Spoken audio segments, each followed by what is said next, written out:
Cristina, membros da comunidade aquí presentes, familiares e amigos dos graduados. É para min unha honra participar neste solemne acto exercendo a condición de padriño dun grupo, unha xeración que agora remata os seus estudos de licenciatura de Filosofía. María, Pablo, Marta, Adrián, Noemi e Carme. Fun o vosso profesor de dúas materias de facultativas, chamado Seminario de Linguas Románicas Especializadas e tamén Seminario de Poesía.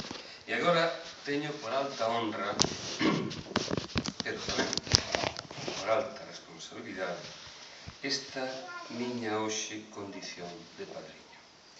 Non é calquera cousa ser un padriño escolleito e selo, ademais, dun grupo especial como o voso, tan especial que mesmo rexeita un apartado moi convencional deste tipo de cerimonias, a lección magistral.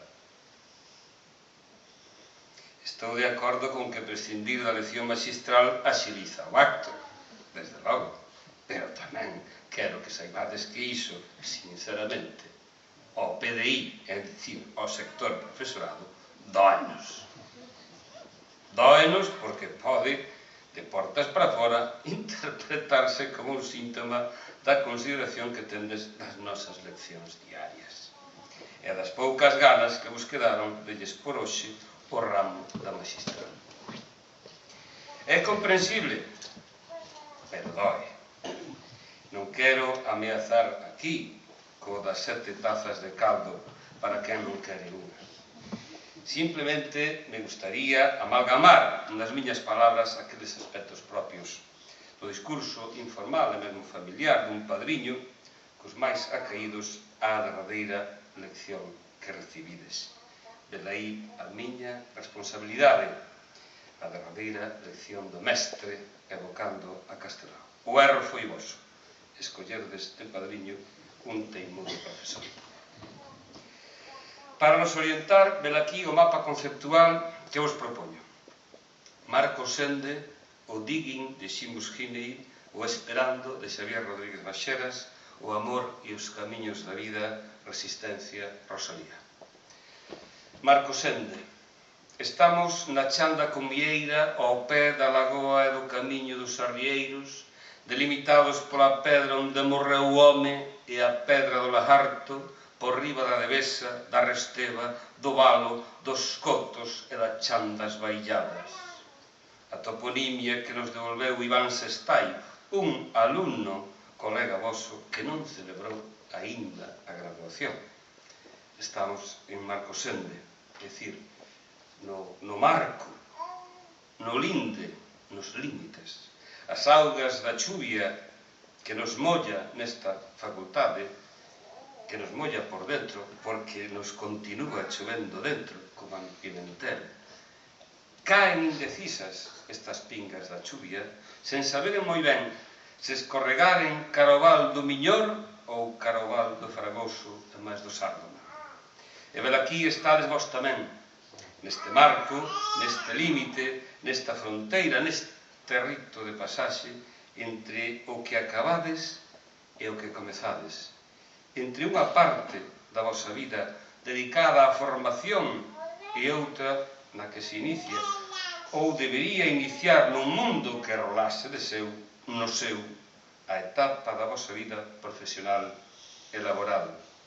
Entre esa banda e máis esta, entre a despedida e o saúdo a un tempo novo, entre o navegar comunal e de grupo e o singrar individual, entre este lugar que é a chanda comieira, que é Marco Sende, que é a Universidade de Vigo, ollando os firmes tesos cumes do Galiñeiro e os horizontes largacíos e atlánticos do infindo mar dos galaicos e os inseguros, os descoñecidos e ás veces ásperos camiños da vida. Entre o Digging de Seamus Heaney e o Vivimos Esperando de Xavier Rodríguez Baixeras. Cavando. o escritor irlandés Premio Nobel, dinos que escribe cavando. E hoxe estamos aquí tamén cavando co sacho da nosa memoria. Velaquí o vosso pasado eu, o vosso pasado nós. É esta hora de facer memoranza do esforzo e do traballo que vos trouxeron aquí. O voso e o dos vosos familiares, como moi ben dixo o profesor Manuel Forcadela. De lembrar tamén estes anos de convivencia. Cavade sempre. É preciso cavar, lembrar, saber de onde vindes, recoñecer a orixe das vosas feridas e dos vosos soños. É preciso o sacho enmailoarado da memoria contra a ameaza constante da alienación, alien, ese alguén ou cousa que decide por vós. E cavade non só nos grandes sepulcros e edificios do pasado. Cavade tamén na foxa común, na leira abandonada da vosa propia historia, onde moitas veces enterramos o que nos parece pouco, pobre e insignificante de nós mesmos e que despois, ás veces, moito despois, desenterramos con emoción porque sabemos que esa parte de nós mesmos que foi desconsiderada é agora, en circunstancias difíciles, indispensable e decisiva para a nosa vida. Se pensades ben, aquí durante todos estes anos estivemos cavando xuntos. E cavamos na literatura. Lembrade que a súa historia, a historia da literatura, tamén está chea de foxas comuns nas que os tópicos e a preguiza enterran autores e obras. Lembradevos de Sarmiento e do seu coloquio. Lembradevos dos ensaios poéticos en dialecto berciano de Fernández Morales. Lembrade, en fin, os cantares gallegos de Rosalía de Castro. Seguide cavando sempre contra a preguiza e contra os tópicos e os prexuizos. Pero tamén esperando, vivimos esperando, que dicía Xavier Rodríguez Baixeras. Si, fronte ao lembrar está o esperar. Vivimos esperando a cumprir os 14 ou os 18 para ver as películas de un ou dous rombos, isto enténdenos só unha parte do auditorio, ou decía a discoteca ou after hour, como se diga, esperando a rematar a carreira, esperando a atopar un traballo, esperando a xubilarnos. A vida é unha longa, unha continua espera, é certo. Pero non podemos vivir atrapados na pasividade, no había que, sempre teórico. No suicida, deixa ir. No cómodo, xa virán tempos millores, só. Non. Agardar é ollar para diante, ter esperanza, vivir con ilusión, pero tamén traballar por ese futuro. Construir as ilusións contra os desenganos, cultivar sempre, sempre o optimismo da esperanza. Lembrar e agardar teñen que ser actos, entre outros moitos actos do presente. Ao lembrar non podemos resucitar o meniño ou a rapariga que fomos, o estudante que entrou nesta facultade, ou a estudante, a mocidade que tivemos, o pai, ou a filla, ou a irmá que perdemos, pero podemos recuperar os soños e as ilusións e as esperanzas de todos eles. E o amor. O amor. Canta incerta esperanza, canto engano, canto vivir de falsos pensamentos, pois todos van facer seus fundamentos naquilo en que está seu propio dano.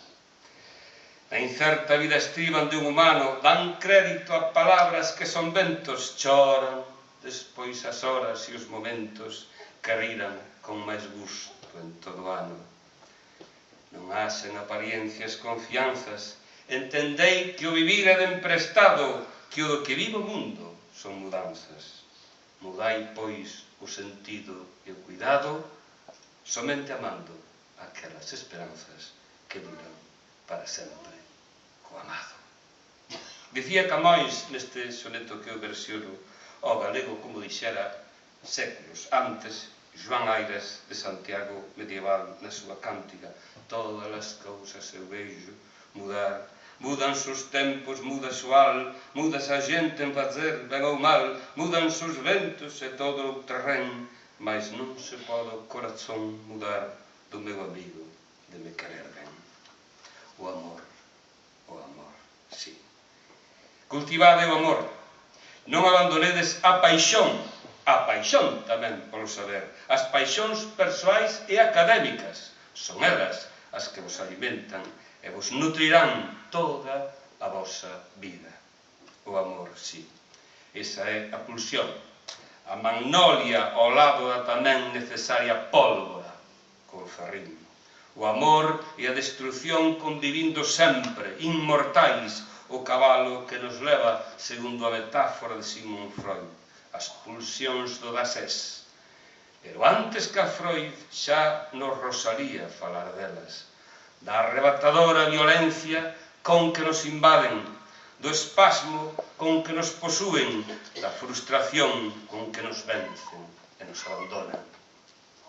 O amor e a destrucción caen como vaguas e como a sangue e líquidos multíplices entre as pingas da chuvia, cando chove non chove en Marcos Ende, sen que saibamos moi ben ás veces que é o que nos molla, se é amor ou se é odio, ou cara que aba do monte ou cara que valo o río, o mar, acabarán caendo todas esas pingas.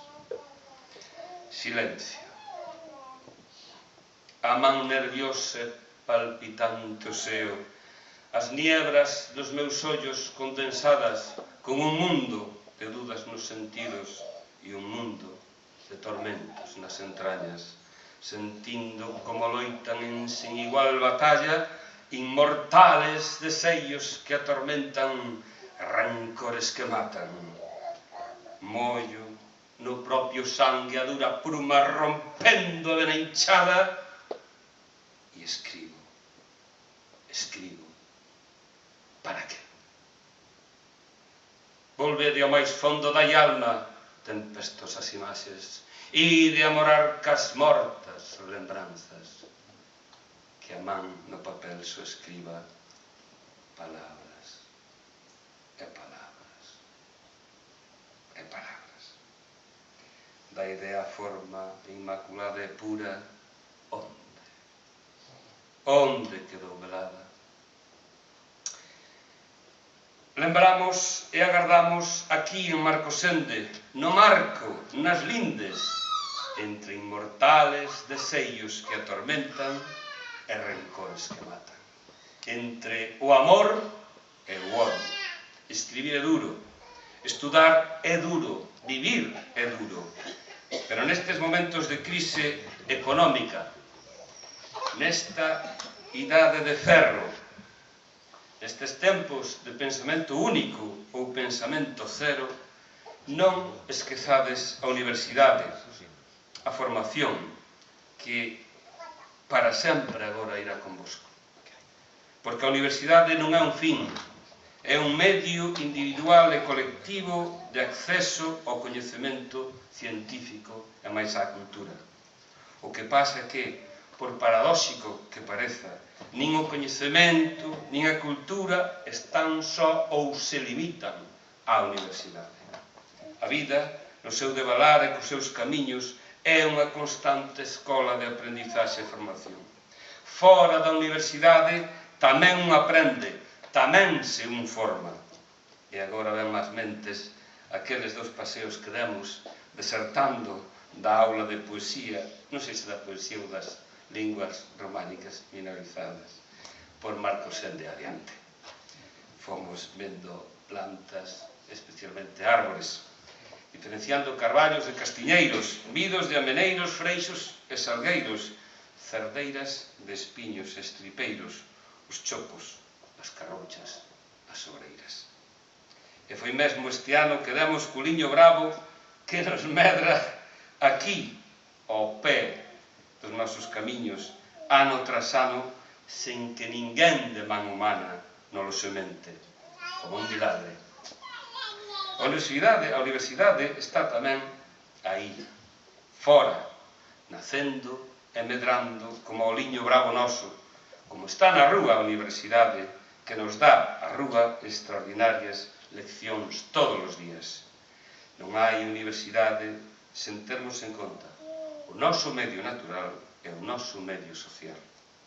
Está fora, e está aquí, desta banda, pero tamén está desa.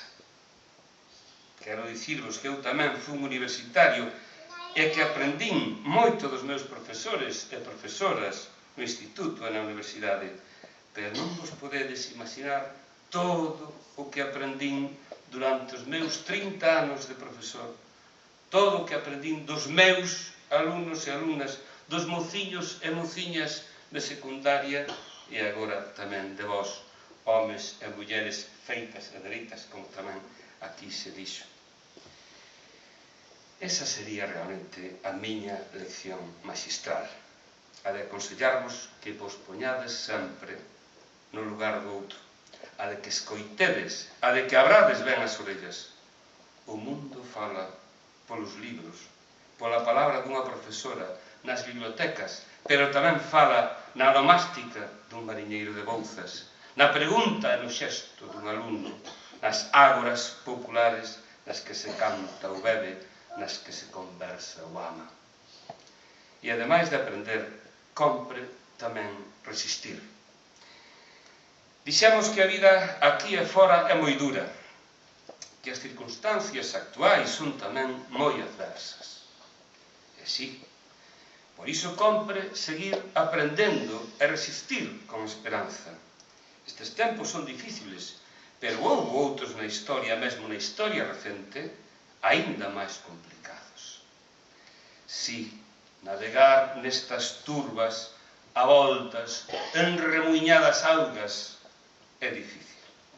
Os ventos de proa e as correntes encontradas fan que as nosas expectativas de futuro se movan de banda a banda, da banda de Meo á banda de Couse, e que en vez de afrontaremos o trebón coa man firme no leme, sintamos desexos de desertar no acubillo da tilla, no conchego da cadeira ou no tambuche de popa.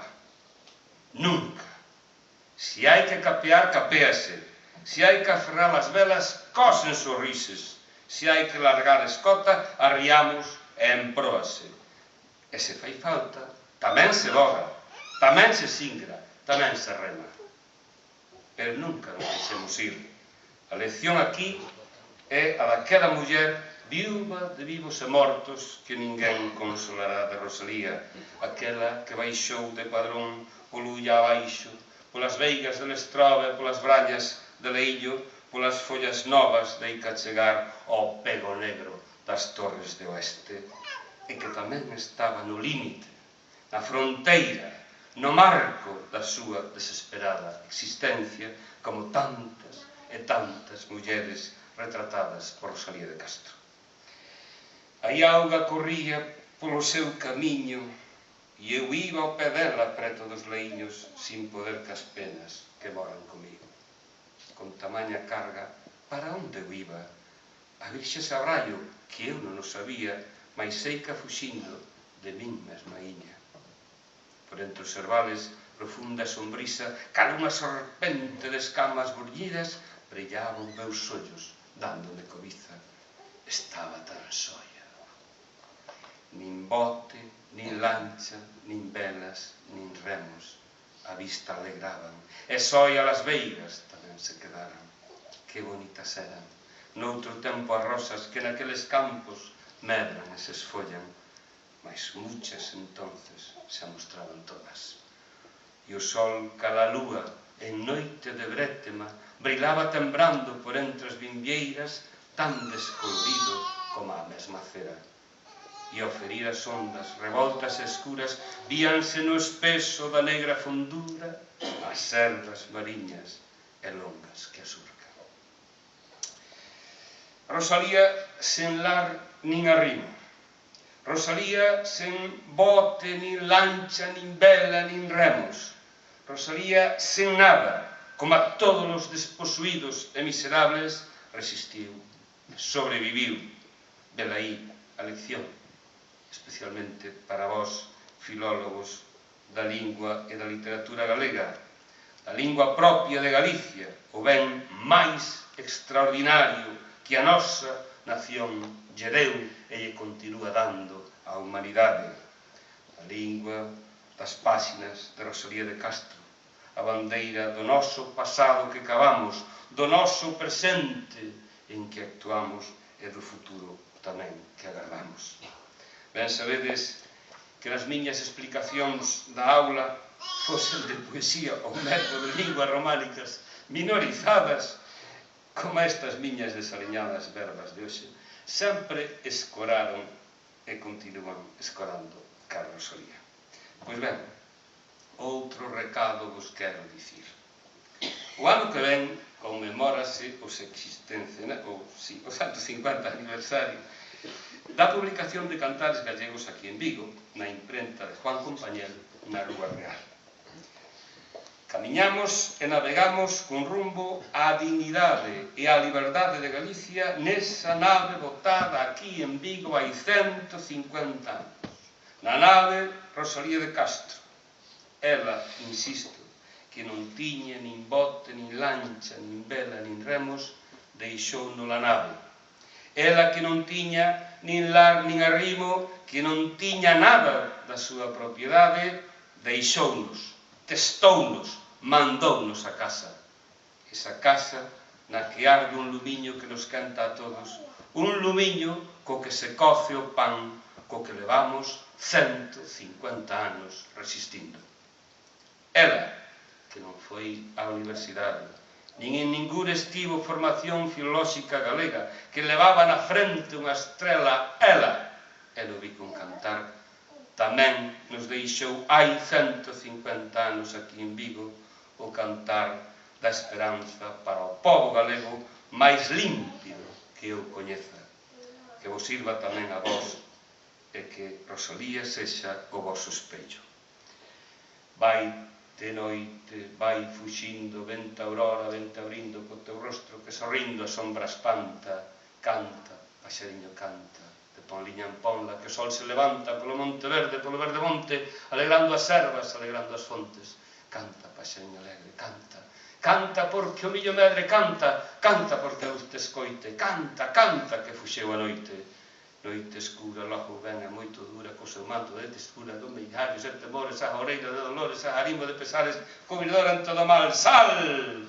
Que a auroriña o seu color a conservores, que namora con semblante de ouro prata, teñidiño de escarlata, cuns vestidos de diamante que lle aborda o salamante entre as ondas de cristal. Sal, señor en todo mal, que o sol xa brilla nas conchiñas do areal, que a luz do día viste a terra de alegría, que o sol derrete con amor a escarcha fría. Iria, Pablo, Marta, Adrián, Noemi e Carmen. Para min, ser o voso padriño é unha honra e tamén como profesor me fai estar no linde, na fronteira, en Marcosende. Cando unha promoción remata, tamén remata un período da túa experiencia docente e tamén é hora de ollares para atrás, de veres o construído e o vivido, pero tamén o que é mellorable para o futuro. A convivencia de varios anos, a experiencia tan próxima das aulas, crea vínculos que o tempo moitas veces non é capaz de esgazar. Chove e non chove en Marcosende, e perdidas na chuvia, vaguas, sangue, suor e múltiples líquidos faránvos rolar desde este punto por cada seu camiño e val e río e mar. Eu quixera que na vosa memoria perdurase algo amable do que a Universidade de Marcosende vos entregou. Que anos máis tarde cavases neste voso pasado e que un día poidades regresar dos camiños ou dos mares e chegar aquí, por entre a néboa da memoria, é dicir, acolá está o galiñeiro, andan os cabalos a paceren na chanda comieira, o liño bravo volve pela flor. En definitiva, aquí aprendín e fui feliz. En nome dos meus colegas, parabéns, moita sorte e que os ventos vos sexan portantes.